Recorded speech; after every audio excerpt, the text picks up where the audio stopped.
vamos a gastar en una compra no más de 50,000 millones de pesos. ¿La mitad? La mitad. Ahora te voy a dar otro dato. Perdón, ¿y esos otros 50,000 millones que gastaban antes? Eran facturas. Eran lo que se llevaban a las bolsas todos estos laboratorios y funcionarios de gobierno. Sí. ¡Qué 50,000 locura! millones de pesos. Juan Antonio Ferrer Aguilar es el titular del INSABI, está en cabina y esta mañana platico con él. Los pilares del INSABI es que no faltaran médicos en todo el país. Tenemos más de 21,000 médicos trabajando con el INSABI.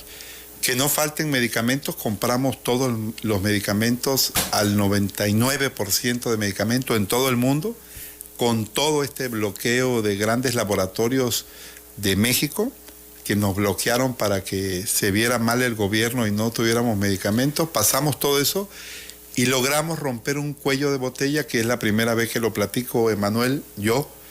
El cuello de botella estaba que si una empresa de cualquier parte del mundo le quería vender un medicamento a México, no podía, porque en la COFEPRIS, había un sótano con 40 personas abajo, donde decidían si ese medicamento era sí o era no.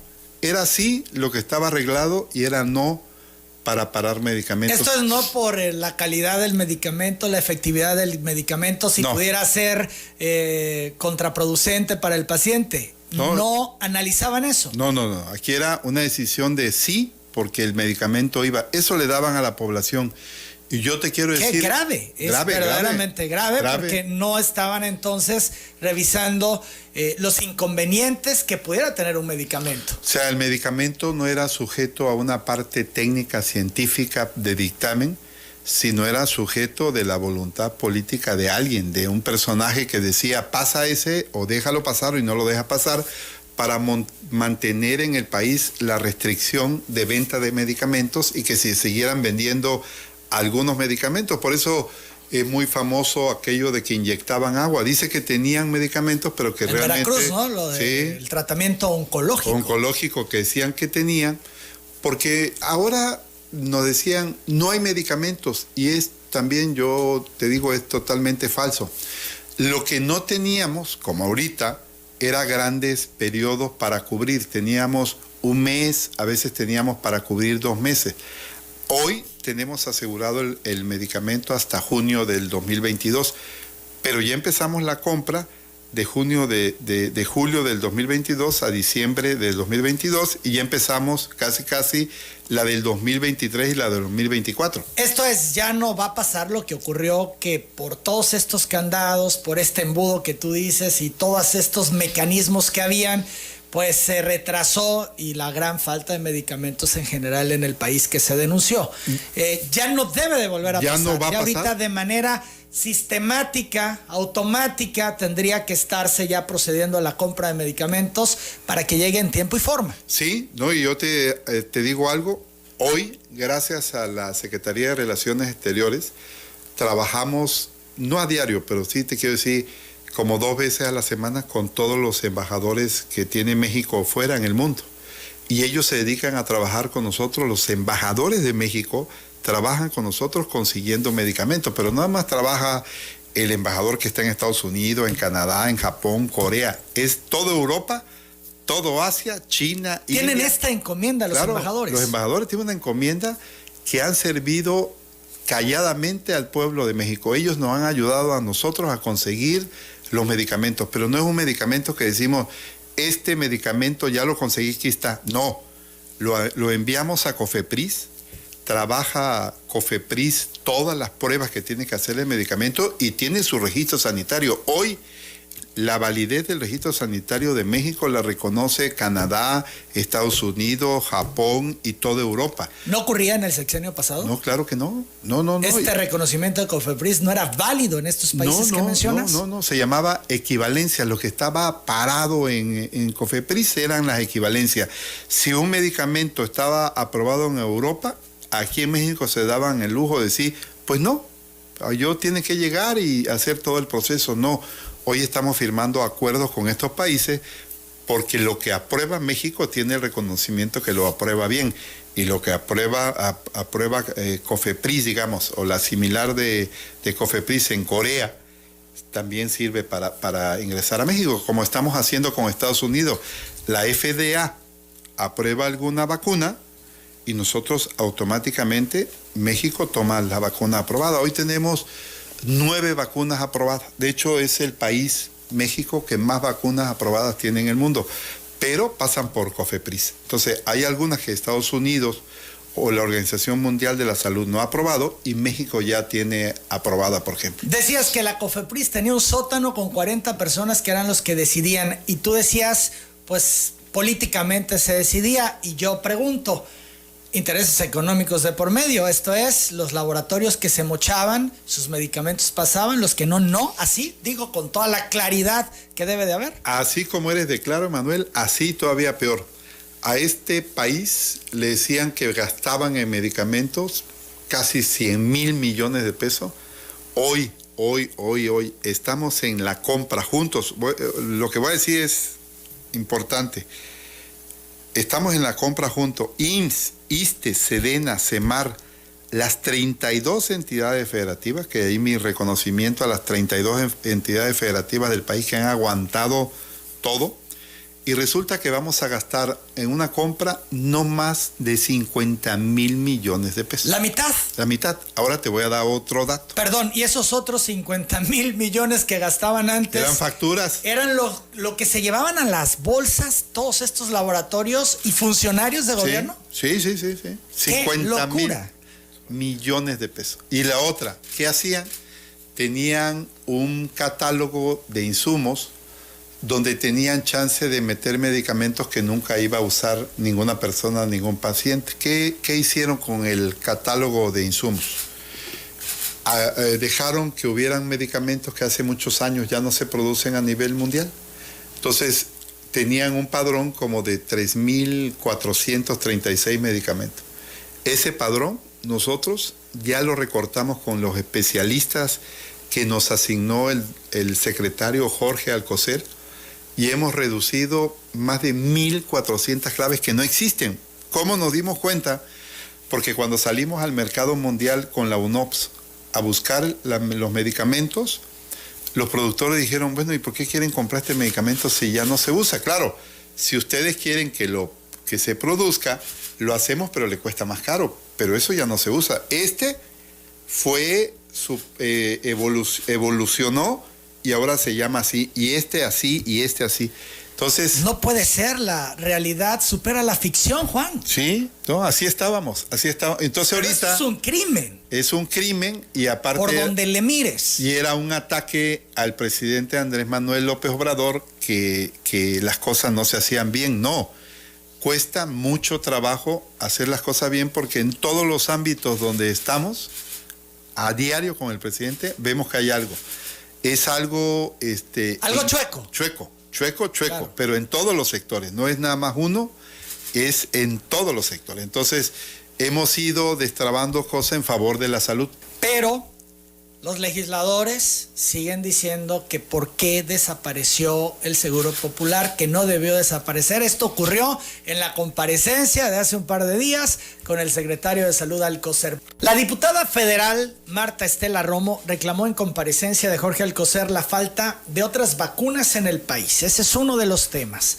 También insistió en que no debió desaparecer el Seguro Popular y acusó al INSABI que no ha garantizado la entrega de medicamentos ni los equipamientos de hospitales. Estuvo ríspida esa comparecencia del secretario Alcocer. Bueno, yo diría que ya íbamos preparados. La oposición hoy no tiene más camino que hacer esos shows.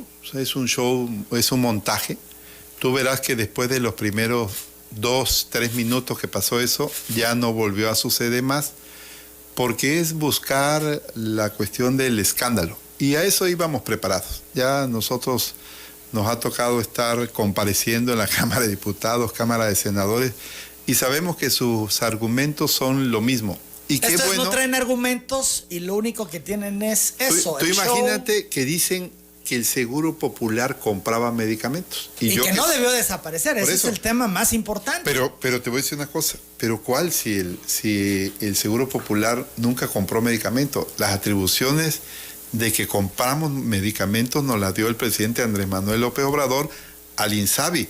El anterior Seguro Popular, eso no era su trabajo. Su trabajo es que le daba el dinero a las instituciones, no, a las instituciones, y ellos compraban a los laboratorios. Ahí estaba el negocio, en la compra. Entonces, ¿qué quieren que regrese? Eso mismo. Entonces, donde no están asegurando que los medicamentos lleguen gratuitos a las personas y los análisis, sino que se siga haciendo esto, donde le recetaban a la persona de 4 medicamentos, le daban una, le decía toma una y tú consigues las otras 3, y todo el mundo parecía que no veíamos. Y les voy a dar un ejemplo. Yo no estoy en contra, igual y alguna gente se va a sentir, pero te voy a decir, yo estoy en contra de que una gente vaya a un consultorio que está al lado de una farmacia. ¿Por qué? Porque le va a sanar y le va a quitar el dolor que tiene ahí, pero luego esa persona va a tener otro mal mayor derivado de ese, porque no se fue a la raíz de la enfermedad, se fue a curarle el dolor que traía, y al siguiente ese padecimiento se vuelve más grande, y cuando ya se vuelve más grande pasa a cargo del sector público, a que nosotros ya curemos a esa persona. Y son muy populares estos consultorios. Claro, pues, hoy tienen una demanda brutal. De hecho, los han transformado las farmacias que los tienen, y hay pues hasta de lujo, pudiera yo decir, sí, consultorios ya bien puestos en la Ciudad de México. Me ha tocado ver que dices, impresionante, mejor que muchos consultorios de médicos privados. Sí, claro, no, es un negociazo. Es toda una infraestructura, le encontraron por dónde y la gente está respondiendo. Y te dice, esto te lo receto, no necesitas comprarlo aquí al lado, pero aquí al lado hay. Pues entonces la gente dice, ¿para qué voy a esta farmacia? Del consultorio se sale a la farmacia, pues tienes que comprar. Entonces... Pero ¿no será también, Juan, y en el análisis y tratando de entender que la gente lo hace porque son dos cosas? Uno, les cuesta una consulta barata, sí, 40, 50 pesos. Sí, muy barata. Dos, es al momento. No, y te voy a decir... Ir a una institución de salud implica perder un día y a ver si me atienden. Sí. Entonces, ahí hay un tema. No, pero el tema viene de atrás. ¿Por qué nacen estas farmacias? ¿Qué cosa hizo este gran modelo que le llaman los neoliberales? ¿Sabes qué hizo? Quitar de los centros de salud esos médicos de la familia. Y en lugar de mandar médicos titulados, empezaron a mandar pasantes. No, la equivocación está ahí. Debe haber un médico titulado que atienda a un centro de salud para ser resolutivo, y debe haber un médico pasante que se va a formar. Al médico pasante lo tenemos que formar. ¿Cómo le da responsabilidad de formar algo, de firmar algo, si no puede firmar? Entonces, el modelo de salud de este país lo desmembraron, lo desbarataron, lo acabaron, lo hicieron polvo. Entonces, los centros de salud, una enfermera, con todo respeto, que la enfermera tiene una mayor capacidad para apoyar la medicina, resulta que se volvió secretaria de un doctor.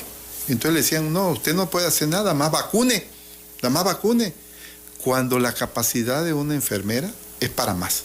La capacidad de un médico titular es para resolver el 80% de todo lo que sucede en las comunidades. Pero a ver, centros de salud, Juan, hospitales públicos, instituciones como el Seguro Social, ISSSTE, etcétera, no están rebasados. Pues por lo mismo. Es tal cantidad de gente.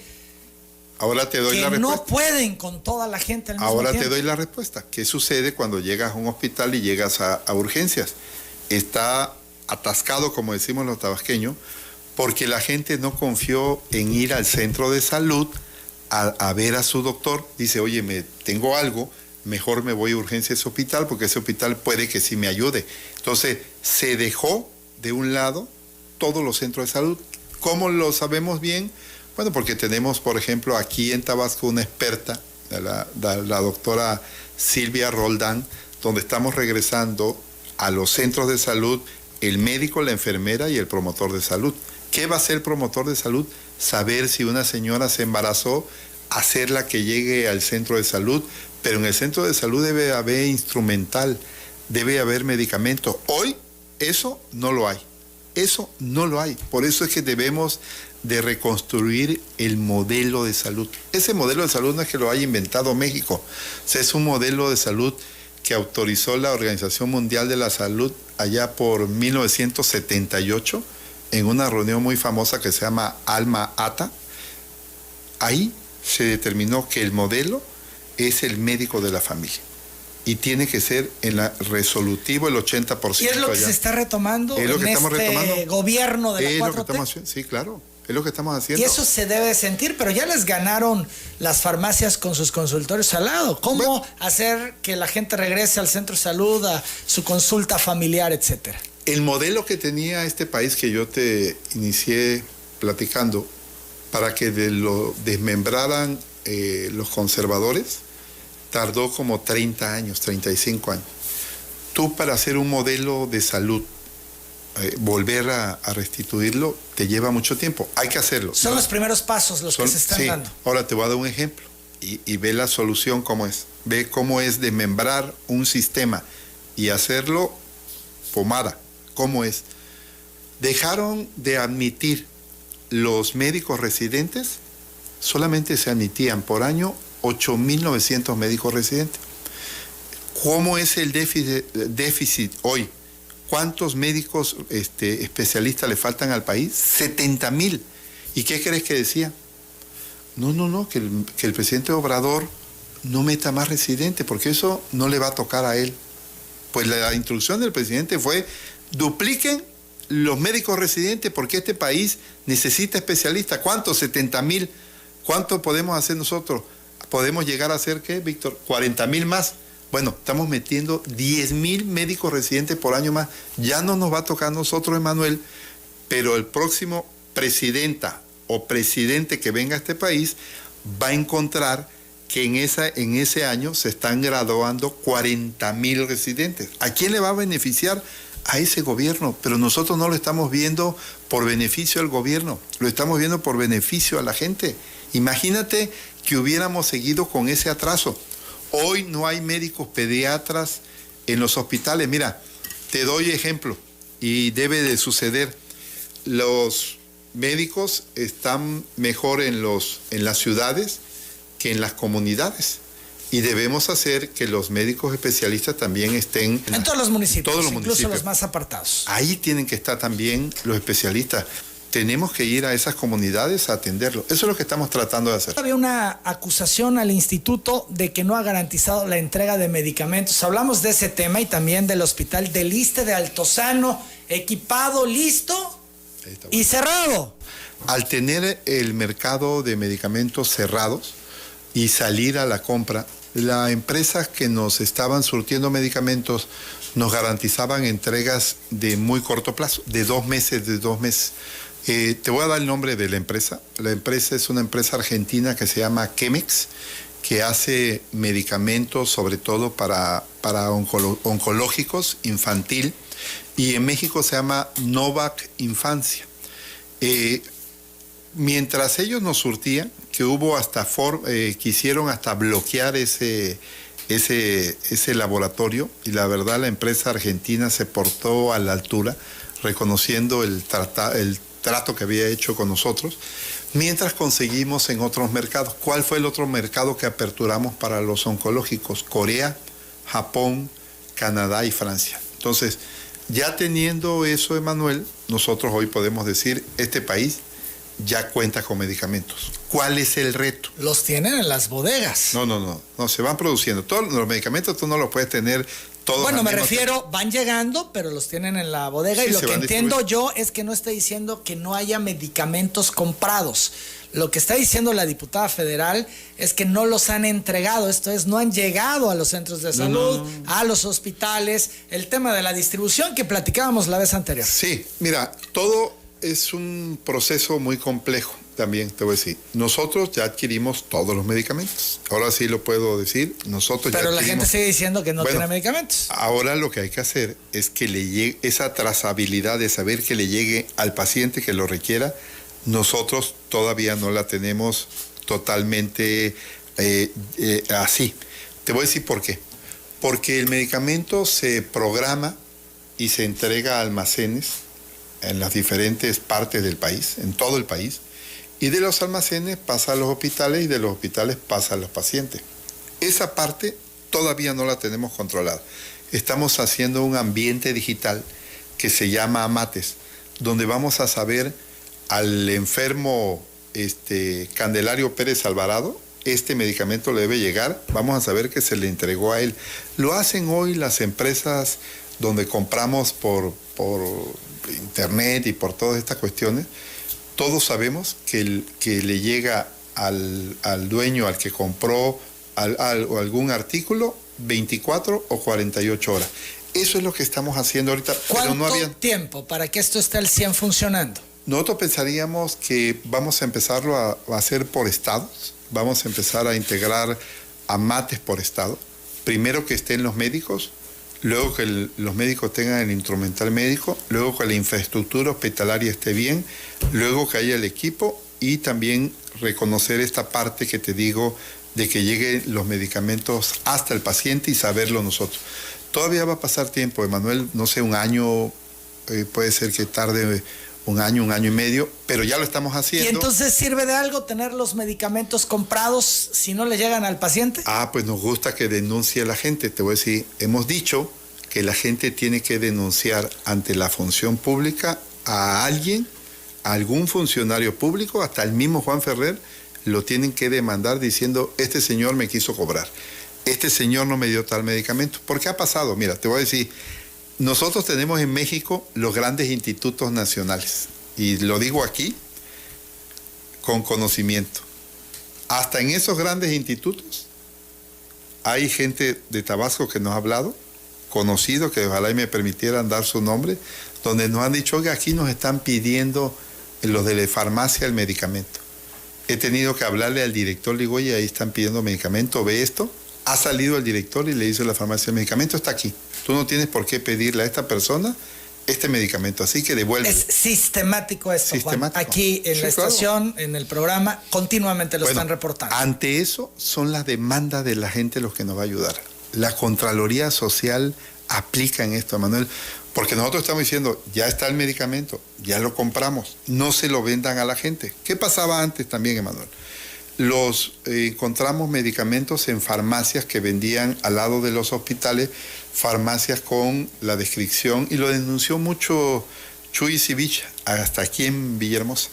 Medicamentos alterados y medicamentos que vendían cerca de hospitales de Villahermosa, una farmacia que estaban ahí al lado de los hospitales, y que eran medicamentos que había comprado el gobierno. Entonces, ahora ya estamos viendo toda esa parte para que no nos siga sucediendo. Entonces, proteger que los medicamentos le lleguen al paciente, para eso se compra. Entonces, esas denuncias de la gente nosotros las alabamos y las alentamos y queremos que sigan haciéndolo ante la función pública. Cualquier funcionario de la administración municipal, estatal o federal, la ciudadanía tiene derecho a demandarlo y exigirle que el medicamento es gratis, no se cobra. 9:39, del Hospital del Iste de Altozano, decía yo, un hospital nuevo, de primera, equipado, listo y cerrado. Buen negocio, era un buen negocio, Emanuel. No creas que es el único. Mira, a ver, las famosas APP funcionan así. Un gran, ¿cómo es que dice el presidente de la República? Un gran personaje se ve beneficiado por contratos de hacer hospitales.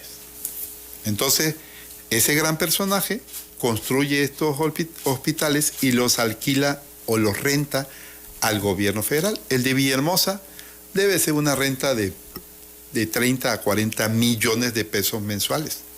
40 millones, este hospital del Iste, de 30 a 40 millones de pesos mensuales que tiene que va a pagar el Iste. Pero eso no lo hicimos nosotros, Manuel. Ese viene de la administración pasada. De la administración pasada son todos esos, porque nosotros en la Secretaría de Salud encontramos lo que se llaman hospitales de alta especialidad, que hay en varias partes del país, que tenemos en Mérida, tenemos en Mérida, Yucatán, en Tamaulipas, tenemos en Chiapas, tenemos en el Estado de México. Esos hospitales son arrendados, pero con grandes contratos a favor de empresas, de grandes Pero a ver, Juan, vamos a decirlo también, el gobierno federal no tenía los recursos para construir estos hospitales, y entonces entra este sistema de APP, asociaciones público-privado, y pueden tener estos hospitales listos para operar, y evidentemente, pues, quien lo hizo tiene que recuperar su inversión, se entiende. Bueno, pero no en el nivel de cobro que le hacen por los servicios que prestan. O sea, esto es, se pasaron. Se pasan. Es como los reclusorios. Mira, el año pasado el trabajo que se hizo con la secretaria de Seguridad Pública, Rosa Isela, fue bajarle la renta. Tú podías tener una persona recluida en un reclusorio que gastabas más como si estuvieras en el mejor hotel de México. O sea, al día, esa persona le cuesta al país como 3,800 pesos. Entonces mejor lo metes en un hotel, le das comida y todo y no te llega a costar 3,000. Te cuesta menos. Te cuesta menos. Es lo mismo que pasa en los hospitales. Ahora, este hospital no lo vamos a abrir hasta que la empresa no componga los errores que tiene la construcción. Entonces no es un problema de agua, sino tiene otros problemas ese hospital. De humedad ascendente, que se llama. En Tabasco se da mucho. La humedad ascendente es cuando en una pared empieza a subirse el agua que está en nuestros pisos abajo y quiere decir que no le pusieron tal vez una cuestión de geotextil para que la humedad no subiera a las paredes. Entonces sería una irresponsabilidad que nosotros estuviéramos haciendo una intervención quirúrgica en ese hospital, que está bonito por fuera, pero que adentro el paciente se contamina. Es que esto no se había dicho hasta ahora. Bueno, pues lo y decimos, bueno, oye, entonces ya hay claridad. No se va a abrir ese hospital hasta que no esté bien. hasta que la empresa cumpla. Resuelve ese problema que estás diciendo, por ejemplo, de la humedad ascendente. Sí, lo tiene que resolver, si no, no es factible llevar a pacientes. Seguirá cerrado. ¿Qué es lo que dice el presidente Andrés Manuel López Obrador? Nos merecemos lo mejor los mexicanos. O sea, mira, no es un problema de recursos, es un problema de cómo se manejan los recursos. O sea, hay dinero para comprar los medicamentos que le hacen falta al país, sí tenemos dinero. ¿Hay dinero para hacer los hospitales? Sí hay dinero. Bueno, hay que hacerlo bien, no tenemos por qué hacerlo mal, o seguirlo haciendo mal. No han recibido la obra, no han recibido, claro que no. Es que fue hasta el director del ISSSTE. No, hemos hecho recorridos. Ya entendíamos como que lo tenían y no nos explicábamos por qué estaba cerrado. Yo he participado en 2 recorridos, el director del ISSSTE y el director médico me platicaron esta situación y nosotros la tenemos ventilada. Entonces no está recibido el hospital. No. ¿Y qué dice la empresa? ¿Va a subsanar? No, lo está haciendo. Está subsanando. Para ellos también es conveniente subsanar estas cuestiones que tiene la infraestructura y hay que hacerlo, digo. Y una vez que esté cubierto eso, sí, se activa. Ahora, ese modelo ya no lo seguimos haciendo, Emanuel. Todos los hospitales que hemos abierto en Sinaloa, en Michoacán, en Querétaro, en la Ciudad de México, en todos los hospitales los ha financiado el INSABI, lo hemos hecho en coordinación con las entidades federativas del país y todo el equipamiento, la infraestructura la estamos haciendo nosotros.